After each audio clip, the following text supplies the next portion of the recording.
আজ শ্রাবণ মাসের শেষ সোমবার মানে পঞ্চম সোমবার। আজকের দিনটা আমাদের পরিবারের জন্য খুবই বিশেষ। সকাল সকাল শিব পূজার প্রস্তুতি শুরু করেছি। কিভাবে আজকে পূজা করছি, কি কি দিয়ে বাবা মহাদেবের পূজা হবে, সবকিছুই আপনাদের সঙ্গে শেয়ার করব আমি। গুড মর্নিং সবাইকে। সকাল সকাল ঘুম থেকে উঠেই বসে দিয়েছি এদিকে রান্না, কারণ ছেলেকে নিয়ে স্কুলে যেতে হবে, তাই সকালে উঠে আমাকে রান্নাটা চাপিয়ে দিতে হয়েছে। এদিকে দেখো আমার ভাতও হয়ে গেছে, এদিকে আমি আলুও ভেজে নিয়েছি, তার সঙ্গে আমার ডালটাও হয়ে গিয়েছে। তো এখন আমি ছেলেকে খাইয়ে দাইয়ে রেডি করে এবার স্কুলে পাঠানো প্রস্তুতি চলছে। এই যে ছেলে আমাকে রেডি করে দিয়েছে, এই যে বাবা ওকে নিয়ে স্কুলে নিয়ে যাচ্ছে। যে এদিকে মাম্মা আমার নিচে নেমে গেছে, ছেলেও চলে যাচ্ছে স্কুলে। তারপরে আজকে যেহেতু সোমবার পুজো দিতে হবে, তো তাই এদিকে যাচ্ছি ফুল আনতে আমি আর মাম্মাম। মাম্মাম কিছুতে আমার পিছন ছাড়ছিল না, তাই ওকে সঙ্গে নিয়ে যাচ্ছি আমাদের গাছের ফুল তুলতে। এই যে দেখো, এই গাছটা না খুব সুন্দর, মানে ফুলগুলো দেখতে এত ভালো লাগে, একটা ছোট্ট গাছে প্রচুর ফুল ফুটেছে, খুবই সুন্দর। তো আমাদের বাগানে আমি চলে যাচ্ছি ফুল আনতে। এই যে দেখো, এদিকে একটু হেঁটে দু পা গেল পরে এই যে আমাদের পেছনে, বাড়ির ঠিক পেছনে বাগানটা, অনেক ফুল গাছ লাগানো হয়েছে এখানে, নানা রঙের ফুল। এই যে দেখো, এখান থেকে আমি ফুল তুলে নিব, তার সঙ্গে তোমাদের সঙ্গে একটা জিনিস শেয়ার করছি। এই যে দেখো, এখানে কাকরোল ধরেছে কয়েকটা, ছোট্ট একটা গাছে কাকরোল ধরেছে। এদিকে চলে এসেছি ফুল তুলে, এদিকে দেখো মাম্মাম ঘুরে বেড়াচ্ছে, ততক্ষণে ওর বাবাও চলে এসেছে ছেলেকে স্কুল থেকে দিয়ে। এদিকে মাম্মাম কিছুতেই মানছে না, ও বাইকে উঠবে এখন। তার জন্য আমি বলছি চলো তোমাকে এখন একটু বাইকে উঠাই। এই যে মাম্মামকে নিয়ে যাচ্ছি আমি এখন। ওকে কোথায় উঠাবো জানো? বাইকে চড়বে ও। রোজই ও যখন ওর বাবা ছেলেকে স্কুল থেকে দিয়ে চলে আসবে, তখনই ওকে বাইকে একটু না একটু বাইকে উঠতেই হবে। এই যে দেখো বাইকে বসে পড়েছে, খুবই খুশি ও বাইকে বসে বসে। দেখো এদিক সেদিক তাকাচ্ছে, আমিও ওই যে পাশে পিসি ডাকছিল, ওনার সঙ্গে একটু কথা বলে নিচ্ছিলাম। এই যে দেখো, এই যে দেখো মাম্মাম বাইকে সুন্দর বসেছে, আর হাতে একটা ছোট্ট চিরুনি নিয়ে ও খুব দেওয়ানি মারছে। যে মাম্মাম বাইকে চড়ে বসছে, তারপর ওকে বাইকে থেকে কোনো রকম নামিয়ে নিয়েছি। নামানোর পরে বলছি চলো মাম্মাম এবার আমরা ঘরে যাই, কারণ হচ্ছে আজকে পুজো আছে, সোমবার, আমি উপোস, অনেক দেরি হয়ে যাচ্ছে। ও কিছুতেই যেতে চাচ্ছে না।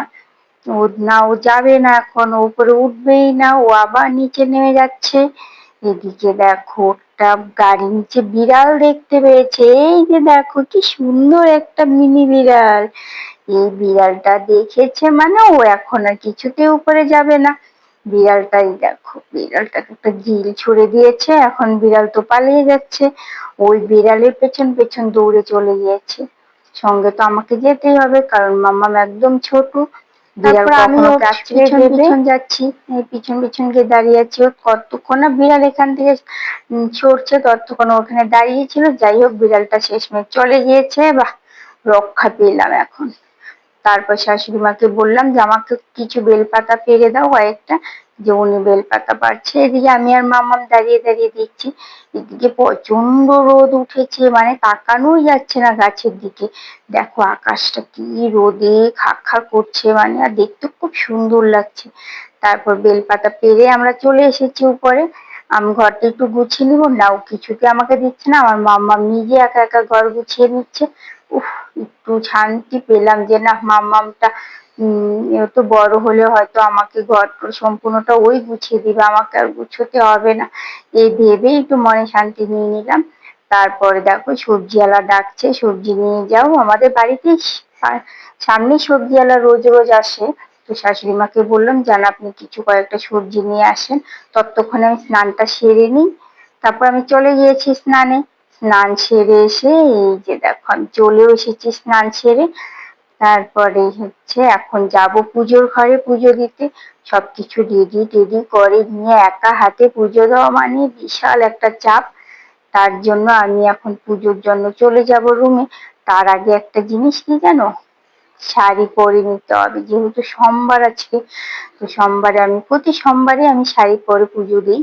তো তাই ভাবলাম যে না, যাই শাড়িটা পরে নিই। চটপট শাড়ি পরে নিয়ে নিলাম আমি। এই যে দেখো আজকে আমার লুক শাড়ি পরার। যেহেতু সোমবার তাই সবুজ কালারের একটা শাড়ি পরে নিয়েছি। শাড়ি পরে চলে এসেছি আমি পুজো ঘরে। এখন হচ্ছে সব কিছু গুছিয়ে টুছিয়ে নিয়ে আমাকে পুজোতে বসতে হবে। এদিকে দেখো বেলপাতা, ফুল, যা যা লাগবে, কি মধু, দুধ টুধ, ফল টল সব কিছু একা হাতে গুছিয়ে নিচ্ছি। প্রতি সোমবারে আমি মহাদেবকে ৬টা বেলপাতা দিই, মানে ৩টা মহাদেব আমার এখানে, আমি ৩টা বেলপাতা, আর হচ্ছে আমাদের নিচে উঠোনের পাশে তুলসী গাছটার ওই পাশ দিয়ে আমাদের বেল গাছের তলায় শিব ঠাকুর পাতা আছে, সেখানে আমাকে প্রতি সোমবারে আমি জল ঢালি, তো সেখানে আমি ৩টা বেলপাতা দিই। দেখো নিখুঁত বেলপাতা দেখে দেখে মানে দেখে নিচ্ছি যে কোনো ছেঁড়া পাতা আছে কিনা বেলপাতার মধ্যে। আর সোমবারে মানে মহাদেবকে, আর বিশেষ করে হচ্ছে শ্রাবণ মাসে মহাদেবকে না নিখুঁত বেলপাতা দিতে হয়। এদিকে নিখুঁত বেলপাতা বেছে নেওয়া কমপ্লিট। এদিকে ফল দেখো, ফল টল এনে রেখেছি সব। আজকে হচ্ছে সব ফল দিয়ে সুন্দর করে ঠাকুরকে পুজো দিয়ে দিব। যেহেতু এটা শেষ সোমবার, আর শ্রাবণ মাসের আর সোমবার নেই, এটাই হচ্ছে পঞ্চম সোমবার, তাই একটু আলাদা ভাবে পরিপাটি করে পুজো দিতে হবে। তার জন্য আমি এক এক করে সব কিছু গুছিয়ে নিচ্ছি। মোমবাতি, ধূপ, ঘি, মধু, দুধ, তারপরে হচ্ছে এখন একটু ভাবছি চন্দনটা বেটে নিই। এই যে দেখো চন্দন পাতা নিয়ে বসে পড়েছি। এবার ভালো করে চন্দনটা বেটে নেব, কারণ হচ্ছে প্রত্যেকটা বেল পাতাতে চন্দন ঘষে দিতে হবে। ঠাকুরকে চন্দনের ফোঁটা দিয়ে বেলপাতা দিয়ে তারপর ঠাকুরকে অর্পণ করতে হয়, তাই আমি এদিকে ছটপট চন্দনটাও ইসে করে নিচ্ছি। এই যে দেখো চন্দনও আমার প্রায় তৈরি হয়ে আসছে। তারপরে আমি পুজোয় বসে পড়বো। এদিকে ফল কাটা প্রচুর বাকি আছে। এদিকে দেরিও হয়ে যাচ্ছে, ছেলেও চলে আসবে, তাড়াহুড়া হচ্ছে আমার যে ছেলে চলে আসলে ছেলেকে সবকিছু রেডি করে নিতে হবে। স্কুল থেকে গিয়েছে ছেলে, তাই ছেলে আসার আগে আমাকে পুজোটা কমপ্লিট করতে হবে। এদিকে দেখো সুন্দরভাবে আমি সবকিছু রেডি করে নিয়ে এবার ফল কেটে বসে পড়েছি। এবার এক এক করে সব ফল কেটে নেব। তাই একটা কলাকে আমি আলাদা সুন্দর করেছি, কারণ এই কলাটা আমি মহাদেবের নামে উৎসর্গ করে দিব। এই যে দেখো কলাটাও আমি রেডি করে নিয়েছি। আর তারপর আমি এক এক করে সব ফল কেটে নেব। এই শ্রাবণ মাসে মহাদেবকে পুজো করা মানে সত্যি খুবই একটা পুণ্যের কাজ। প্রত্যেকটা মেয়েরা বলো ছেলেরা বলো সবাই আমরা শ্রাবণ মাসটাকে খুব নিয়ম মাস বলে মেনে নিই, কারণ এটা হচ্ছে মহাদেবেরই মাস। তাই আমরা এই শ্রাবণ মাসে, অনেকে আছে শ্রাবণ মাসে প্রত্যেকটা দিন নিরামিষ খায়, কিন্তু আমার যেহেতু ছোট ছোট দুটো বাচ্চা আছে, আর বিশেষ করে হচ্ছে আমার ছেলে একদম নিরামিষ খেতে পছন্দ করে না, তার জন্য আমাদেরকে শুধু শ্রাবণ মাসের সোমবারটাই নিরামিষ খেতে হয়। তাই আমি পুরো শ্রাবণ মাসের সোমবারটা নিরামিষ খেয়েছি। তাছাড়া আমি মানে আমাকে সোমবারটা আমাদের বাড়িতে মানাই হয় এই মহাদেবের জন্য, সোমবার প্লাস হচ্ছে শনিবার, এই দুটো বারই আমরা মানি। তো এবার সোমবারটা শ্রাবণ মাসের সোমবার যেহেতু, তাই ভাতটা না আমরা আতপ চালের ভাত খাচ্ছি। তো এদিকে দেখো আমার ফল কাটাও কমপ্লিট হয়ে যাচ্ছে। এবার এক এক করে সব ফল কেটে নিচ্ছি আমি। এবার আমি আনারসটাও কেটে নেব। আনারসটাও প্রত্যেকটা ফলকে ভালো করে পরিষ্কার করে আগের থেকে ধুয়ে নিয়েছিলাম। তারপরও আবার এখানে দেখো গঙ্গা জল দেওয়া আছে, প্রত্যেকটা জলটাকে আমি আবার এই জলের মধ্যে ভালো করে সবকিছু পরিষ্কার করে নিয়ে আবারও বসে পড়ে দেখো ফলটা কেটে নিচ্ছি। এবার আনারস কাটছি আমি। তো খুবই মানে পুজো দেওয়া মানে সত্যি আমার খুবই ভালো লাগে।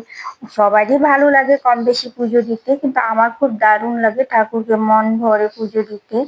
তো যে আমি এখন পুজো দেওয়া মানে ফল টল কেটে রেটে তারপর ঠাকুরকে পুজো দিয়ে দিব। এদিকে মাম্মাম আমাকে পেছন থেকে খুব ডাকছে।